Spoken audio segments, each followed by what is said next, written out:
Have you ever noticed how people treat you differently when they believe you have nothing? How respect disappears the moment they think you're poor? What if I told you the most dangerous thing you can do is let people underestimate you? Because when they do, they reveal who they really are and give you the perfect moment to act. Have you ever noticed how people's voices change when they think you're poor? How kindness becomes thinner, patience shorter, love conditional. Before I tell you my story, ask yourself this: if the people closest to you believed you had nothing left to offer, would they still treat you the same tomorrow morning? I never told my daughter how much I earned, not because I was ashamed, but because I wanted to believe love didn't need proof. For most of my life, I believed silence was humility, that keeping things simple kept relationships pure. I wore the same coats for years, cooked modest meals, never spoke about money, never corrected assumptions. When people thought I lived on scraps and memories, I let them. I thought dignity was quiet. I was wrong. My daughter used to call me every day. Long conversations, laughter, shared worries. That changed after she married him. At first it was subtle missed calls, rushed goodbyes, excuses wrapped in politeness. "He's busy," she'd say. "We're adjusting." I understood. Or at least I told myself I did. Mothers learn early how to excuse the slow fading of their place in their children's lives. Her husband had a way of smiling without warmth, the kind that feels like a measurement. The first time he looked around my small living room, his eyes paused on the worn sofa, the old rug, the quiet walls. He didn't say anything, but I felt judged.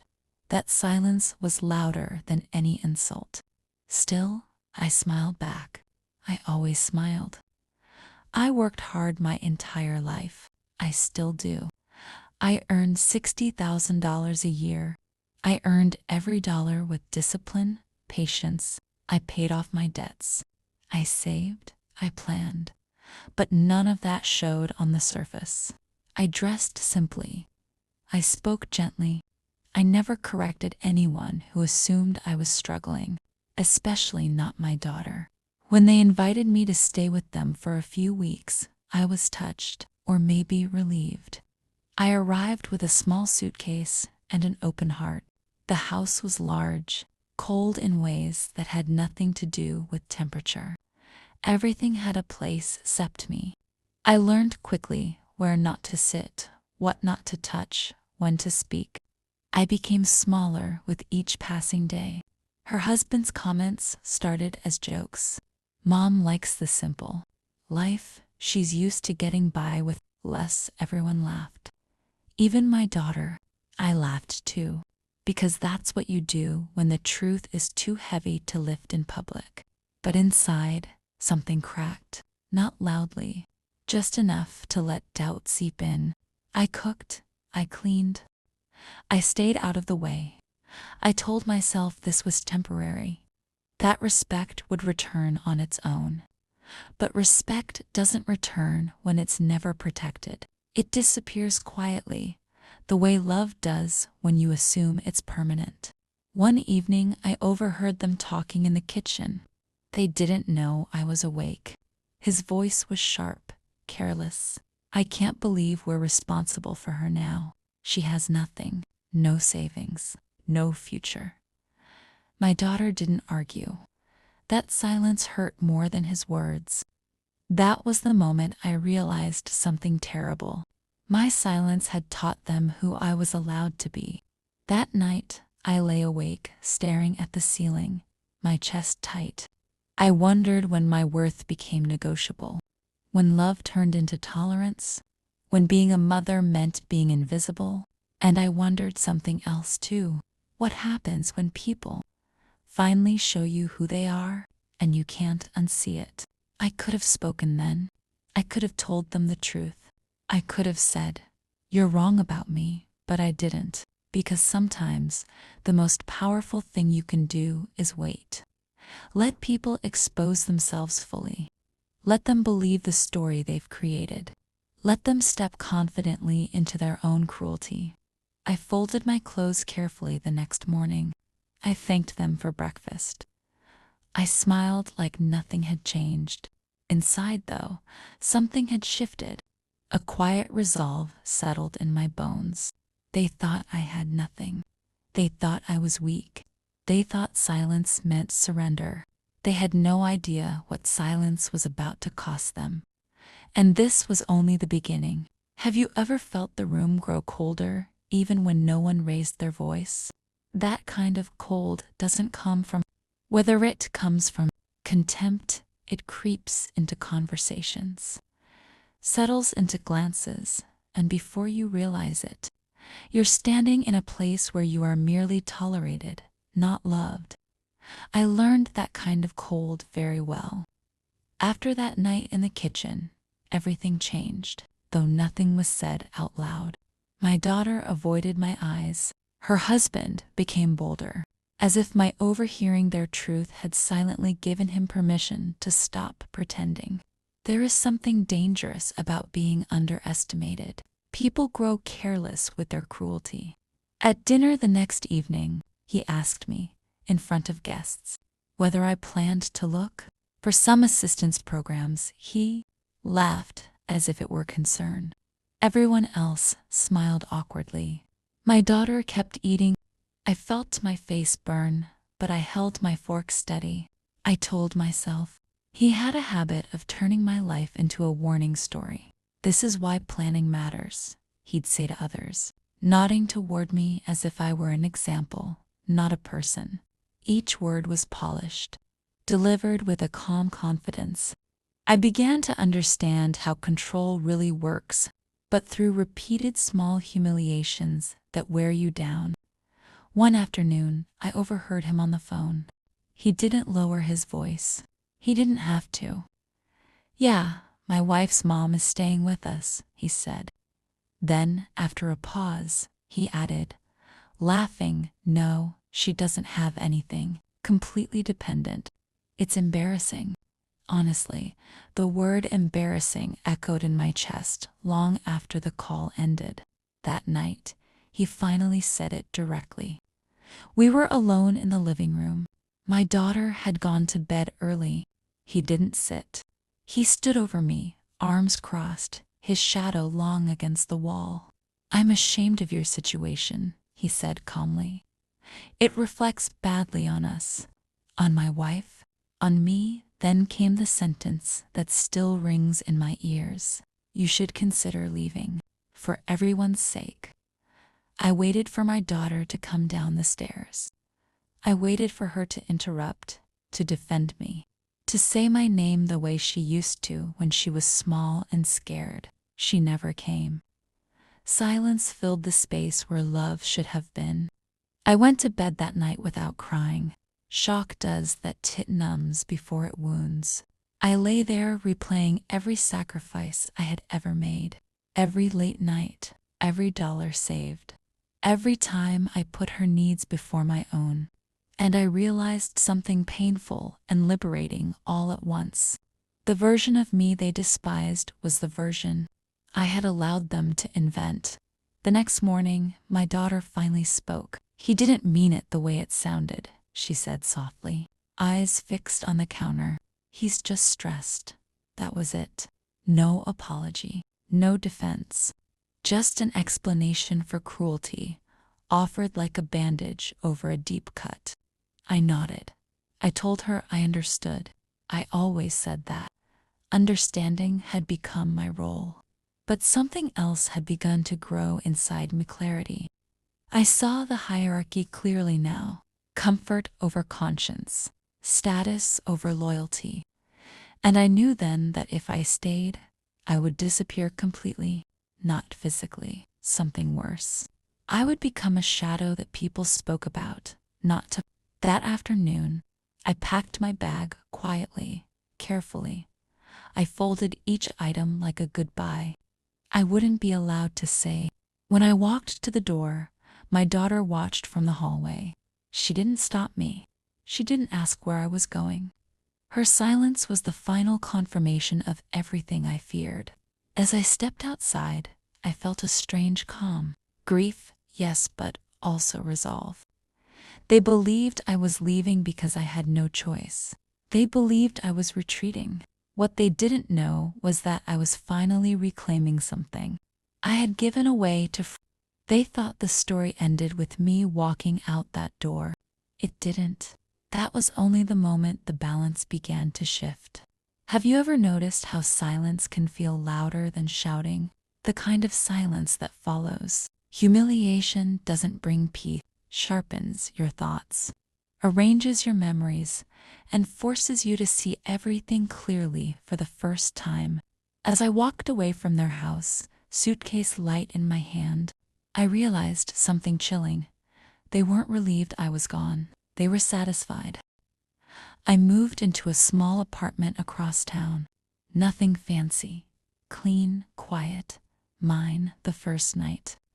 I sat on the edge of the bed and listened to the unfamiliar stillness. No footsteps above me. No television murmuring behind closed doors. No measured sighs reminding me I was a burden. Just me and the truth I could no longer ignore. The messages came quickly at first, short, from my daughter, nothing from her husband, not even a goodbye.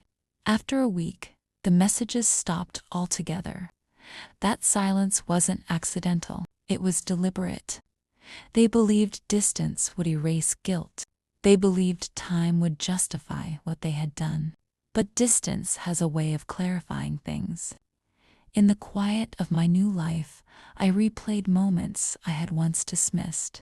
The way her husband flinched when money came up.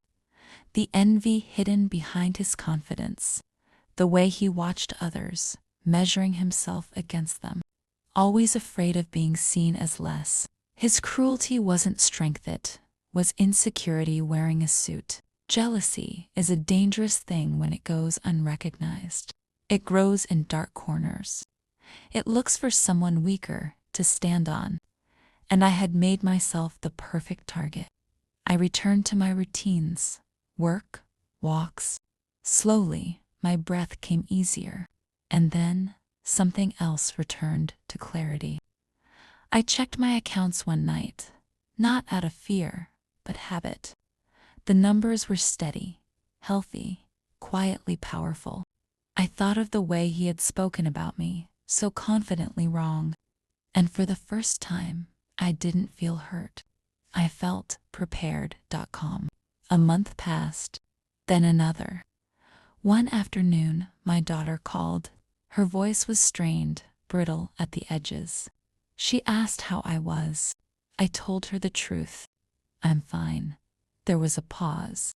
Then she asked carefully whether I needed help. The irony almost made me laugh. I told her no. I always told the truth when it mattered least. What she didn't say told me more than her words. Things were not going well at home. Money worries, tension, arguments that lasted late into the night. Her husband's confidence had begun to crack. I could hear it in her breath. The sound of someone realizing they had tied their future to the wrong certainty. That night, I received a message from him. Short, direct. We need to talk. No warmth, just need. That word said everything. I didn't respond immediately. I let the message sit unanswered, the way my dignity once had. Revenge doesn't always come with noise. Sometimes it comes with patience. When we finally spoke, his tone was different. He asked questions he had never bothered to ask before. How was work? Was I managing? Did I have plans? I answered simply, calmly. I could feel his curiosity shifting into something else unease. Because uncertainty terrifies people who rely on control. Then he asked it. You're comfortable, right? The pause before the word comfortable was heavy. I smiled to myself. Yes, just one word, nothing more. Silence followed, thick, revealing, calculations forming on the other end. After we hung up, I sat back and felt something unexpected, not the loud kind, the quiet kind that comes from knowing the truth while others operate on assumptions. They still believed I was the same woman who left with a small suitcase and lowered eyes. They had no idea that while they were unraveling, I was steady. Jealousy began to turn inward in that house. I could sense it. He resented my calm, resented my independence, resented that I had walked away without begging. That kind of resentment doesn't fade, it festers, and when it does, people make mistakes. I didn't need to plan revenge. I didn't need to plot. All I had to do was remain exactly who I was: quiet, capable, and unseen. Because the most shocking consequences don't come from anger. They come from letting people believe they're winning, right up until they realize they're not. They thought my story ended when I left their house. In truth, that was the moment theirs began to fall apart. Have you ever watched someone panic quietly, pretending everything is fine while their world cracks beneath their feet? There's a particular tension in that moment of desperation disguised as control. That tension reached me before the truth did. I felt it in the pauses between phone calls, in the way my daughter's voice sounded thinner every time she spoke my name. It started with small questions, questions that didn't belong to loving conversations. "Are you still working?" she asked once, too casually. Another time, "Your apartment. Is it expensive?" I answered honestly but briefly, "Yes." Each answer landed like a stone dropped into still water. Ripples spread, silence followed. Her husband called again. This time, his politeness was strained, like a shirt pulled too tight at the seams. He talked about the economy, about rising costs, about how everyone is struggling these days. Then he paused, waiting for me to offer sympathy. I gave him none of it. I listened. Silence is powerful when you know how to use it. What he didn't know was that I could hear the fear underneath his words. The fear of losing control, the fear of being exposed, the fear that the story he had told himself that he was superior, secure, untouchable, was beginning to unravel. One evening, my daughter came to see me unannounced. She looked smaller than I remembered, tired. Her eyes darted around my apartment, taking in the neat furniture, the calm space, the lack of desperation she expected to find. She sat stiffly, clutching her purse, and finally asked, "Mom, how are you managing so well?" That question carried everything she was afraid to say out loud. I poured tea slowly. I didn't rush. "I've always managed," I said. Her hands tightened around the cup. She stared at me as if seeing me for the first time, not as a burden, not as an obligation, but as a mystery she had misjudged. She confessed then, her voice breaking. The debts, the arguments, the way her husband snapped at her over money, how the confidence she once admired had turned into cruelty she now feared. She didn't ask for help. Not directly, she just cried. And in those tears was the realization that the hierarchy they'd built where I stood at the bottom was collapsing. What she still didn't know was the full truth. I didn't tell her how much I earned. I didn't tell her how much I had saved, because I needed her to understand something deeper first. Respect cannot be restored with money. It must come from accountability. A week later, he showed up at my door, uninvited, as if posture could substitute for dignity. He spoke carefully, each word chosen to test me. "We may have misjudged you," he said. "May not did, not apologize. Just may." I looked at him, then really looked. The man who once dismissed me as nothing now needed something from me, and need changes people. It strips them of arrogance. It reveals the truth beneath their carefully constructed image. He asked about my finances, directly this time. I smiled, calm, unshaken. Why does it matter? I asked. Just for a moment, enough to tell me everything. Because when people feel entitled to your truth, it's never about concern. It's about control. I told him no more than necessary. I told him I was secure, independent, not loud enough to provoke anger, but strong enough to shatter assumptions. His face tightened. He thanked me for my time. He left without shaking my hand. That night, I slept better than I had in years. Days later, the call came. Panic barely concealed. Accounts frozen. Payments missed. Questions without answers. He demanded explanations from my daughter. She demanded them from me. And finally, I spoke with clarity. I was never poor, I said. The silence on the other end was absolute. I chose not to advertise my worth. You chose to define it for me. The truth landed heavy. It wasn't just about money. It was about everything they had done when they believed. I had none. The humiliation, the dismissal, the way love had been rationed based on perceived value.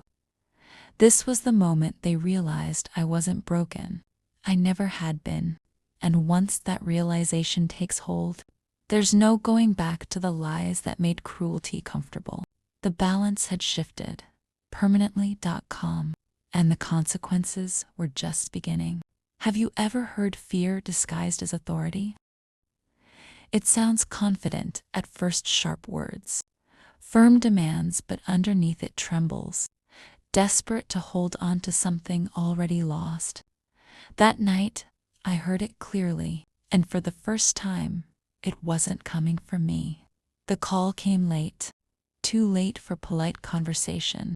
My phone vibrated on the table, the screen lighting up the room like a warning. His name? I didn't answer immediately. I let it ring. Every second stretched. Because when someone has spent years making you feel small, the moment they finally need you deserves to be felt. When I answered, he didn't bother with pleasantries. His voice was tight, rushed, cracking at the edges. There's a problem, he said. Not we, not I, just a problem. As if disaster had arrived on its own, uninvited, with no connection to his choices. He spoke quickly, words tumbling over each other, counts. Payments reversed, balances lower than expected. He accused the system first, then the bank. Then, slowly, cautiously, he circled toward me. You wouldn't happen to know anything about this, would you? He asked. That question wasn't curiosity. It was fear wearing suspicion. I leaned back in my chair, listening to him unravel. Each accusation revealed more panic.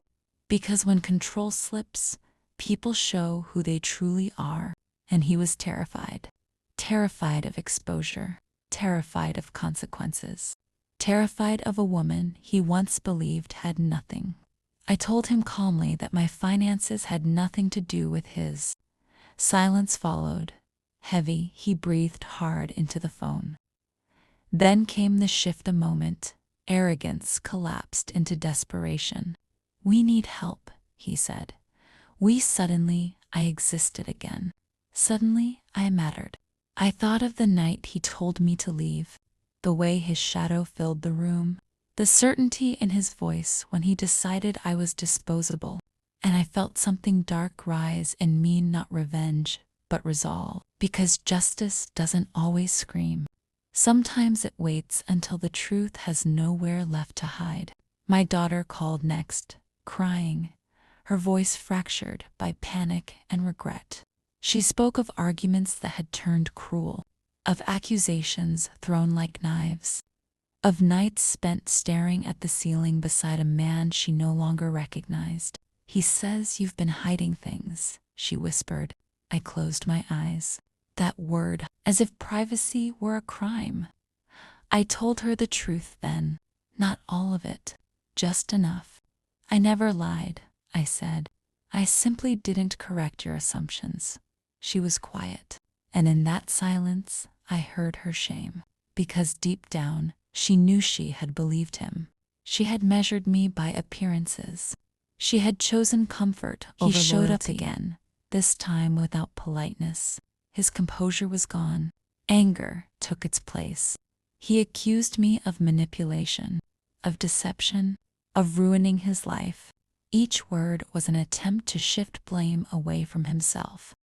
Because people who refuse accountability always look for someone else to carry it. I didn't raise my voice. I didn't defend myself. I simply said, "You treated me based on what you thought I was worth. Now you're afraid. I'm worth more than you can control." His face drained of color. That was the moment the truth landed, not as information. The darkness that followed wasn't dramatic. It was quiet. Legal notices, financial strain, a marriage cracking under the weight of its own dishonesty. He lost sleep. He lost confidence. And slowly he lost power. Because power built on contempt cannot survive exposure. That night, alone in my apartment, not triumph, not joy, grief for the family I thought I had. Grief for the daughter who learned too late. Grief for the years I spent shrinking to make others comfortable. But beneath that grief was something unshakable: freedom. They had taken my silence for weakness. They had mistaken humility for emptiness. And in doing so, they had destroyed themselves. This wasn't the end, but it was the point of no return. Have you ever watched someone run from the truth, only to realize every step forward takes them deeper into it? That's what happened next. The harder they tried to fix things, the more everything unraveled. And this time, there was no silence left to hide behind. After that night, the calls didn't stop, but they changed. Gone was the anger, the accusations, the certainty. In its place came bargaining, careful words, controlled voices that cracked when pressure slipped through. My daughter called every morning now, not to check on me, but to check if hope was still possible. She told me things she had never said out loud, how his temper had grown sharp and unpredictable, how money arguments turned cruel, personal, calculated, how he blamed everyone but himself, how fear had become the background noise of her life. And as she spoke, I realized something devastating. This wasn't new. It had only been hidden, just like my strength had been. One evening, she came to me again, eyes swollen, hands shaking. She didn't sit at first.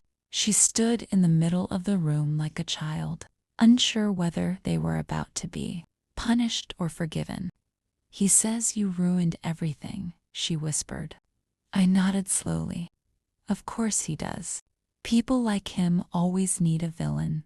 She broke then, sobbed openly, shoulders collapsing under the weight of regret. She admitted what I had always feared, that she had been ashamed of me. Ashamed of what she thought I represented. Ashamed of simplicity, of quiet living, of a mother who didn't impress others. Saying it out loud tore something loose inside her. Saying it out loud finally made it real. I didn't comfort her immediately. Not because I didn't love her, but because love without truth only delays pain. I told her what she needed to hear, not what she wanted. "You let someone decide my worth," I said gently, "and in doing so, you let him decide yours." Meanwhile, his world continued collapsing. Credit lines closed. Business partners stepped back. Friends who admired his confidence now questioned his stability. Respect evaporated quickly once power slipped. He came to me one last time, not in person, but through a message filled with forced humility. He asked for a loan. That message sat on my phone for a long time, because this wasn't about money anymore. This was about boundaries. About the moment you Decide whether someone gets access to your life or only to the consequences of their actions. I replied simply, no. That single word carried everything I had never said before. It carried the nights I cried quietly, the humiliation I swallowed, the dignity I protected in silence. It wasn't punishment, it was closure. The marriage fractured soon after. Trust was already dead. All that remained was blame, resentment, and fear. My daughter finally saw him, clearly not as the man she admired, but as the one who had used superiority to mask insecurity. And once that illusion breaks, it never fully repairs. She asked to stay with me for a while. I said yes, but on my terms. No excuses, no denial, no pretending the past didn't happen. Healing requires honesty, and honesty is uncomfortable, but it's the only thing strong enough to rebuild something real.com. As for him, he faded quickly. People like him always do once admiration is replaced with accountability. Without someone beneath him to stand on, he collapsed under his own weight. And me, I felt lighter than I had in years, because the truth they couldn't escape was simple and irreversible. I was never weak. I was never powerless. I was patient. And patience, when combined with self-respect, is unstoppable.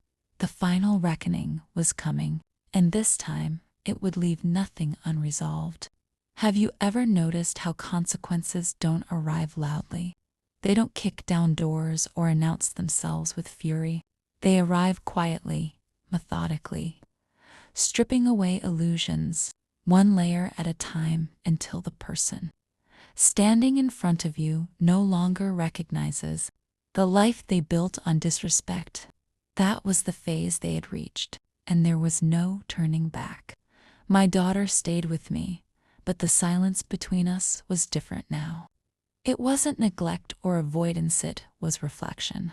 The kind that forces you to sit with your own choices. At night, I could hear her crying softly behind the closed door, not because of him alone, but because she had finally seen herself clearly. That kind of realization hurts more than betrayal. She told me everything she had once defended. How he mocked others behind closed doors. How he measured people by usefulness. How he spoke about winning at life as if compassion were a weakness. She admitted how intoxicating it had felt to be chosen by someone who seemed powerful, and how terrifying it was to realize that power had been built on cruelty. Meanwhile, his fall continued quietly but relentlessly. Friends stopped calling. Invitations disappeared. People who once laughed at his jokes now avoided his gaze. Respect, I learned, is not lost overnight. It drains away when people notice how you treat those who can no longer benefit you. His reputation collapsed not because of rumors, but because of consistency. He tried to reframe the narrative. He told others he was going through a difficult phase, he implied. Betrayal, misfortune, anything except responsibility. But people had begun comparing stories, and once patterns emerge, excuses stop working. One afternoon he called me again, not to ask for money, not to demand explanations, but to blame. He accused me of destroying his family, of poisoning my daughter against him. His voice shook with frustration and disbelief, as if he truly couldn't understand how this had happened. I listened calmly and then said something he never expected. You did this to yourself long before I spoke. There was nothing else to say. My daughter filed for separation shortly after. Not dramatically, quietly, with resolve. She didn't come to me for validation. She came with understanding. She told me she needed to learn who she was, without someone deciding her worth for her. I saw strength in her, than the kind that only comes after painful clarity. He didn't fight it. Not because he accepted it, but because he was exhausted.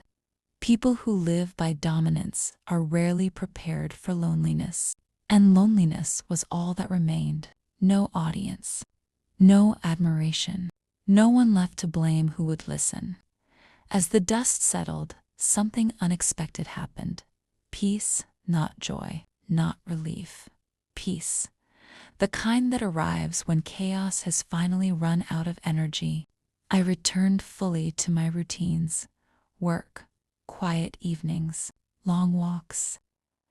I felt my dignity restore itself. Not.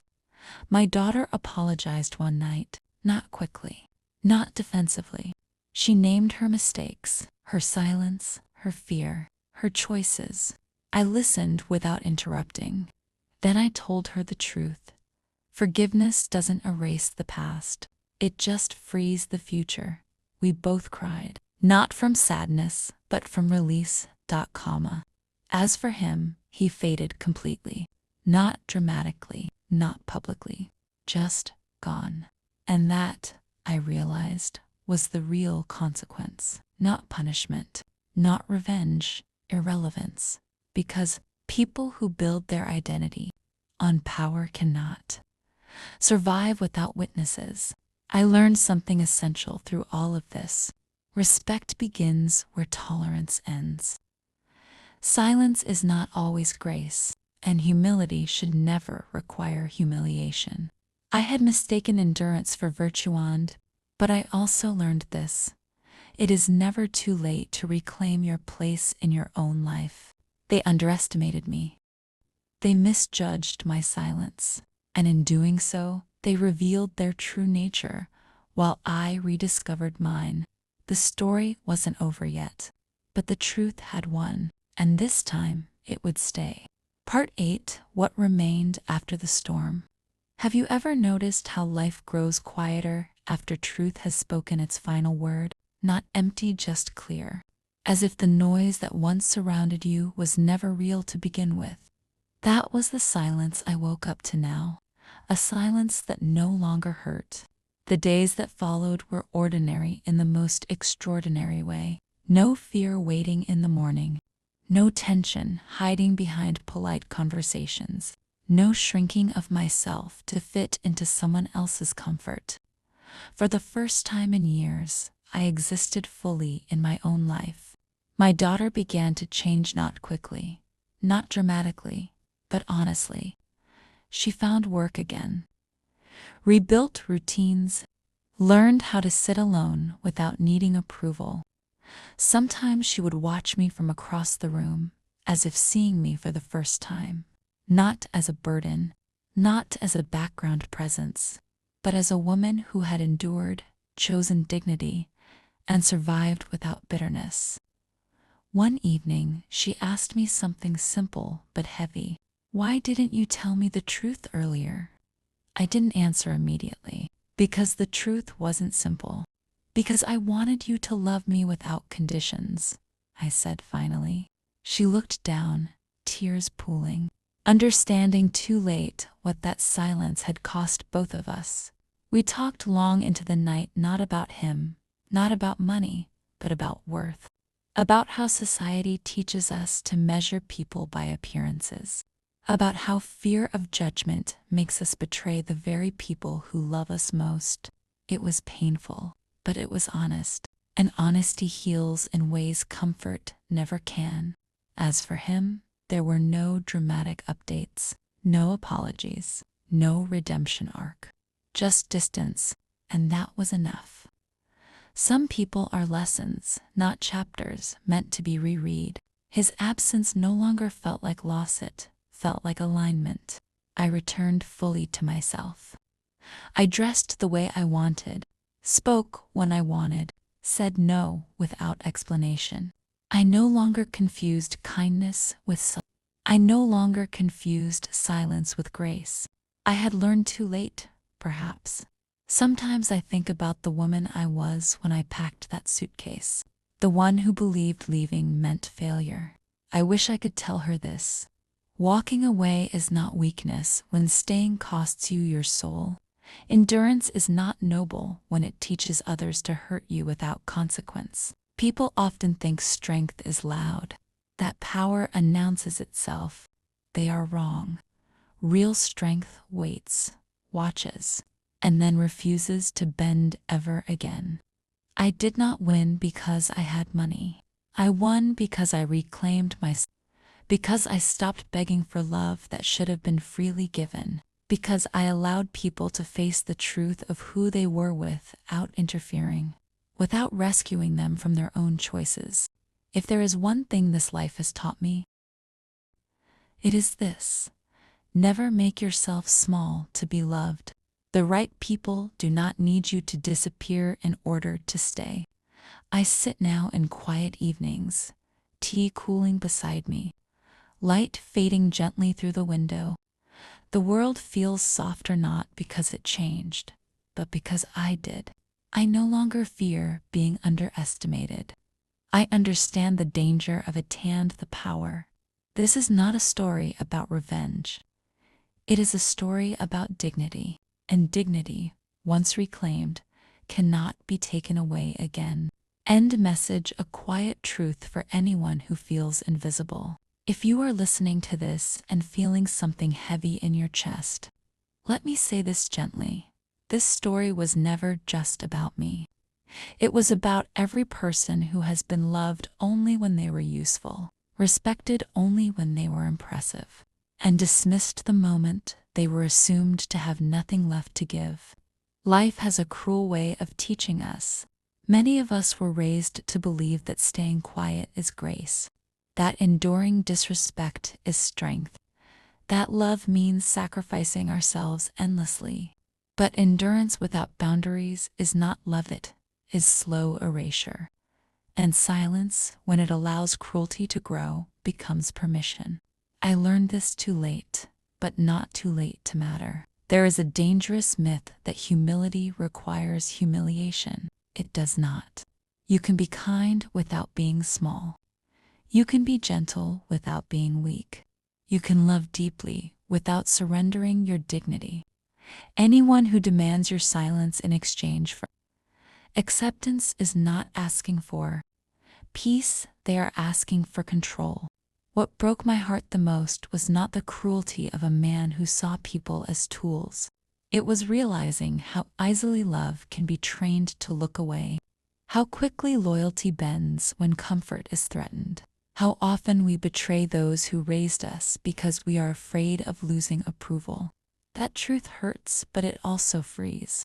If you are a parent who feels forgotten, if you are a grandparent who feels tolerated instead of cherished, if you are someone who worked, sacrificed, stayed quiet, and still ended up being dismissed, please hear this: your worth was never measured correctly. You do not owe anyone proof of your value. You do not need to announce your strength for it to exist. And you do not need to stay where you are diminished just to be included. Walking away is not abandonment when staying costs you your self-respect. The most powerful transformation in this story did not happen when money was revealed or when consequences arrived. It happened when I stopped explaining myself, when I stopped trying to be understood by people who benefited from misunderstanding me, when I accepted that some relationships are lessons, not legacies. Respect that comes late is not the same as respect freely given. Apologies offered after consequences are not remorse, they are realization. And love that requires you to disappear is not love worth keeping. If there is one truth I want you to carry with you, it is this: never let people decide your worth based on how quiet you are. Never shrink yourself to protect someone else's comfort. And never confuse patience with permission. It is not too late to reclaim your place in your own life. It is not selfish to choose dignity. And it is not wrong to let people face the results of how they treated you. Sometimes the strongest ending is not revenge. It is peace. If you are listening to this and something in your chest feels heavy, let me tell you this first: you are not weak for enduring, and you are not foolish for believing in love. You are human, and being human especially in a world that measures worth by appearances, often means learning painful lessons far later than we wish we had. For a long time, I believed that staying quiet was the same as being kind. I believed that lowering my needs made space for peace. I believed that if I endured long enough, respect would eventually return on its own. But respect does not grow in silence. When silence is mistaken for permission, it fades. And when it fades, people forget who you are, sometimes even your own family. This story was never about money. Money only revealed what was already there. It revealed how quickly love can turn conditional, how easily dignity is traded for comfort, and how dangerous it is to let others decide your value for you. When people think you have nothing, they treat you as if you are nothing. And when you allow that long enough, they begin to believe it is true. If you have ever felt tolerated instead of loved, this message is for you. If you have ever sat quietly at a table where your voice no longer mattered, this message is for you. If you have ever shrunk yourself so others could feel taller, this message is for you. You do not owe anyone your silence. You do not owe anyone access to your life just because they share your blood. And you do not owe anyone proof of your worth. I learned too late that humility should never cost you dignity, that patience should never excuse cruelty, that forgiveness should never come before accountability. These are truths no one teaches you when you are busy surviving, when you are trying to keep peace at any cost. But peace built on self-erasure is not peace, it is slow disappearance. Some people will only respect you when they fear losing you, and some will only love you when loving you benefits them. That realization is painful, but it is also freeing, because once you see it, you stop begging for what should be freely given. You stop explaining yourself. You stop trying to be understood by people who never intended to listen. Walking away does not mean you failed. Sometimes walking away is the bravest decision you will ever make. It means you chose yourself when no one else would. It means you finally believed that your life was worth protecting. And let me be clear, setting boundaries is not revenge. Saying no is not cruelty. Choosing distance is not hatred. These are acts of They are what remain when love has been used against you. If you are older and listening to this, please hear me. It is not too late. Not too late to reclaim your voice.